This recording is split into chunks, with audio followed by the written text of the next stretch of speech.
I'm going to go through a fairly systematic approach to preparing, and we're going to start off doing a scale exercise using painter's black and doing a tonal scale. I like to get everything set up properly before I start painting because I find the actual painting to be the most challenging, the actual working, trying to make that thing look like what it's supposed to look like. I find that to be the most challenging part. So if I can make everything else easier, if I can get everything else in order before I begin, then that allows me to concentrate on what I really want to do. And what I really want to do is just make the best painting I can. Alright, now I'm going to just begin by preparing a piece of cartridge paper. It's probably a good idea to seal that paper if you can. So I'm using gesso, which is your traditional sealing. It's like a very thick white paint basically. And it's what you use on canvas or paper before you start painting. If you haven't got this, you could probably just use some, if you've got some house paint in the garage that's white, you could use that. Anyway, I've just clipped it, as you can see, I've just used some bulldog clips to clip down my paper onto the board. And I'm just going to start trying to work very quickly because this paint will dry reasonably quickly. So I'm trying to cover the entire surface of my sheet of paper with an even coat of this paint, and then once I've got it all on, I'm just going to try and smooth out the paint before it dries by doing these horizontal strokes that go all the way from one edge of the paper to the other, and then doing some vertical strokes. By doing these, you just get a nice even coat of paint on your paper. And one more time. Alright, now this shouldn't take too long to dry. If you're impatient you can use a hairdryer, but really it should be dry in about half an hour. Okay, now our paper is dry and we can start doing the first exercise on it. We're going to do a grayscale from black through to white, but we're not going to use black paint because black paint, it's not a very good thing to use in painting.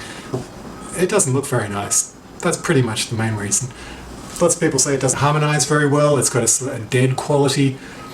I think it doesn't look as interesting as a painter's black. A painter's black is when you make something that is effectively black out of different colors. And in this case we're going to use ultramarine blue and burnt umber. A mixture of blue and brown. And it's going to give something that's visually black, but it's just a bit more interesting. It's got a hint of color in it. Even the grey quality has a hint of colour in it. First of all, we're going to make up a palette. Now you might have disposable palettes, or you might have a piece of plastic or glass even. These are all good. I'm going to make my own disposable palette using baking paper. Baking paper is pretty similar to the sort of paper that you get in those disposable palette pads. So I've got myself a bit of wood that I found. I'm going to clip on the baking paper onto this piece of wood.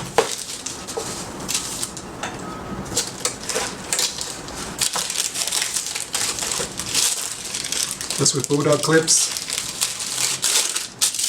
You could tape it on, but because it's a little bit shiny, tape doesn't stick very well, so if you've got some clips, that would probably be better option.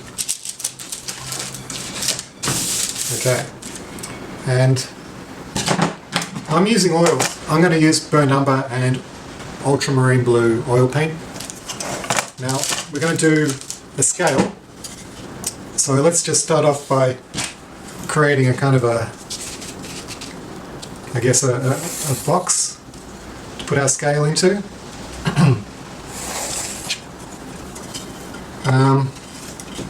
Just keep it really simple.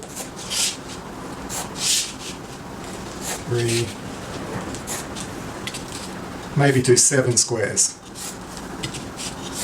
So 1, 2, 3, 4, 5, 6, 7. Okay, so this will be the darkest one, the black, and this will be the lightest grey. Alright, so hoping that you can see this. Pretty much equal amounts, ultramarine blue and burnt umber.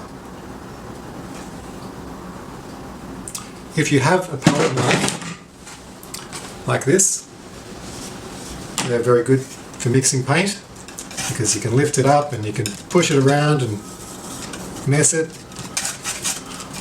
In fact, at this point, it might be better if I zoom in a bit. Okay, so mix the blue and the black together. Let's put some white on our palette as well.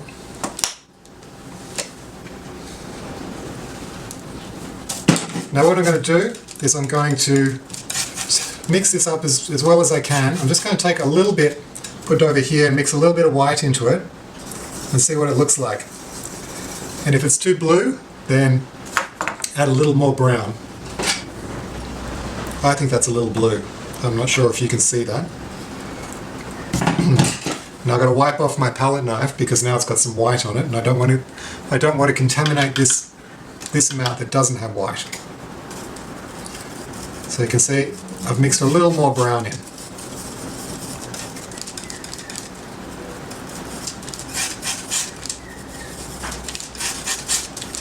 Mix, mix, mix. And now I'm going to take a little bit of that down here and do the same thing again. Take a little bit of white. Yeah, it's still looking a little bluer than I would like it to look, so I'm going to put the rest of this brown in. Now this is because the amount of pigment that is in each different tube, each different colour tube, it varies. So the tube might be the same amount, so it's a 150ml tube of brown and it's a 150ml tube of blue, but that doesn't mean that the intensity of the colour is going to be the same. Some colours are just naturally more intense than other colours. It's especially true with reds. You should always be very cautious with how much red you use.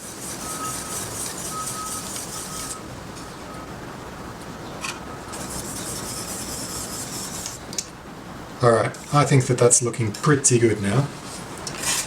Alright, so what I want to do is in each of these squares here, I want to start with the pure untinted. Tint means to add white, so it's going to be the untinted painter's black here. I should put PB, painter's black. And then I'm just going to try and take it a step up, tinted with white, and then take it another step and another step and another step until pure white. I don't think I need to make a square for pure white because that's just an unnecessary use of titanium white, so we'll just make it as light as possible before we get to pure white. We'll just do this square here and we'll leave it blank and we'll call that one white.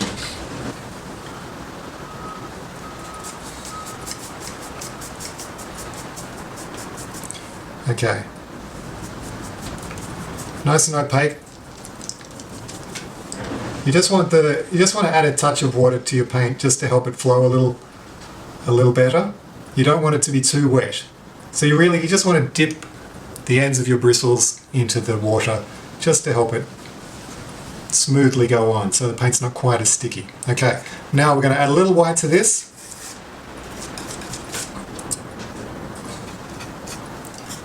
What we want to do is just make it one step lighter.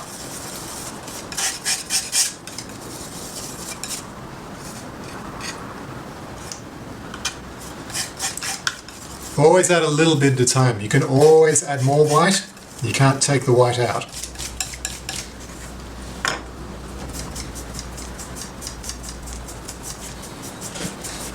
Well, let's just hold it up there. Yeah, it looks like it's about a step in difference.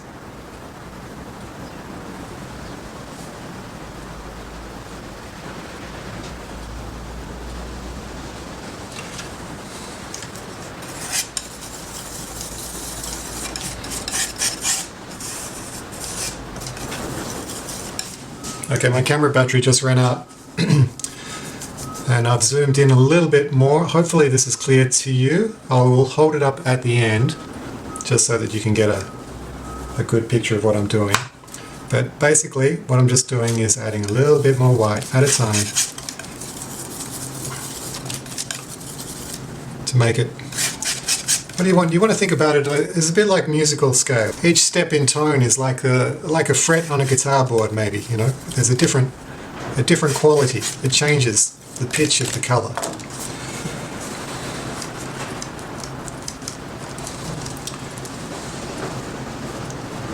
It's a little bit sticky, so I'm just going to dip the tips of my bristles into the liquid, a little bit of turpentine.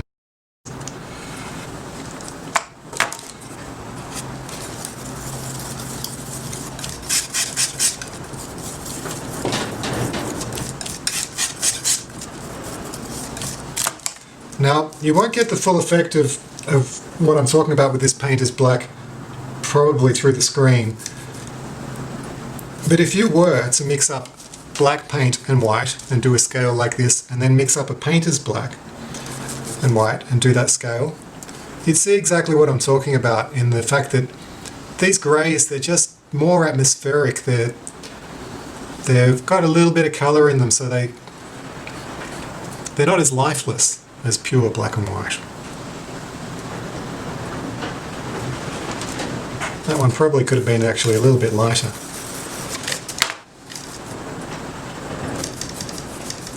Let's put a bit more white in just to make it a bit more of a difference.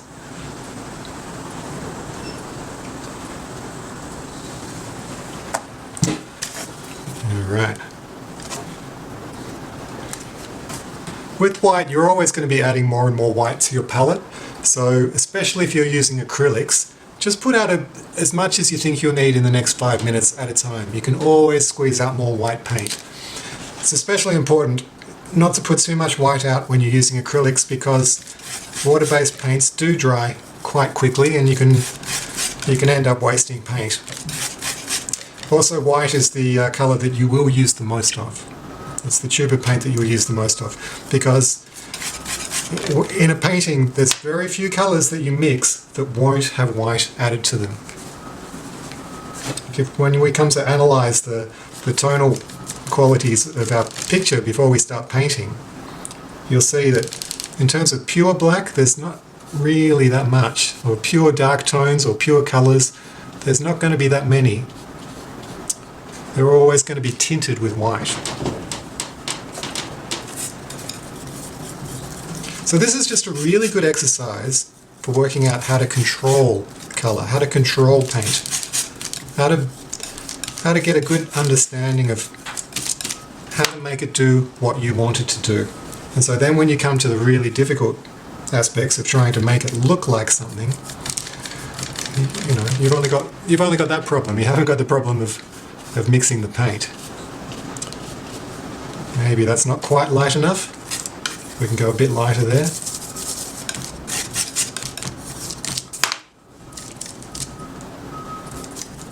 See what I mean? Even someone like me who does this every day for a living, you sometimes think it's one way on the palette, and then when you put it on the paper, it looks quite different. When you mix up a colour on the palette and you think it's right, and then you put it on your painting and you realise it's not right, so you have to go back and correct it.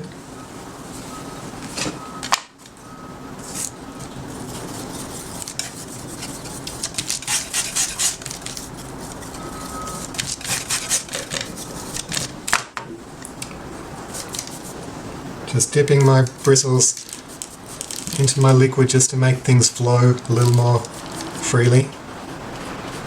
Again, this could be a little whiter.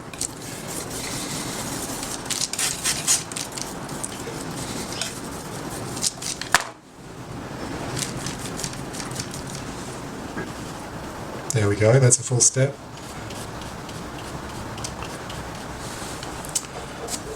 And you see that I need to add a little more white, but that's okay, I can always keep adding white.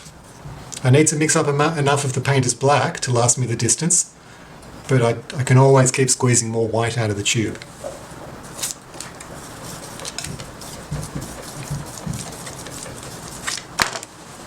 I'm just going to wipe my brush off with my rag.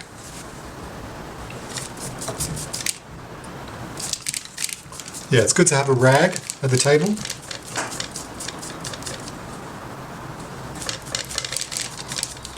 Okay, this is going to be my last.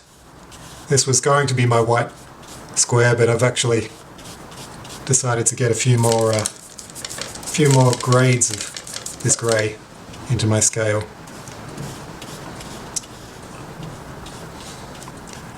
And maybe I better hold this up for you just in case there are reflections or you're not fully getting the image.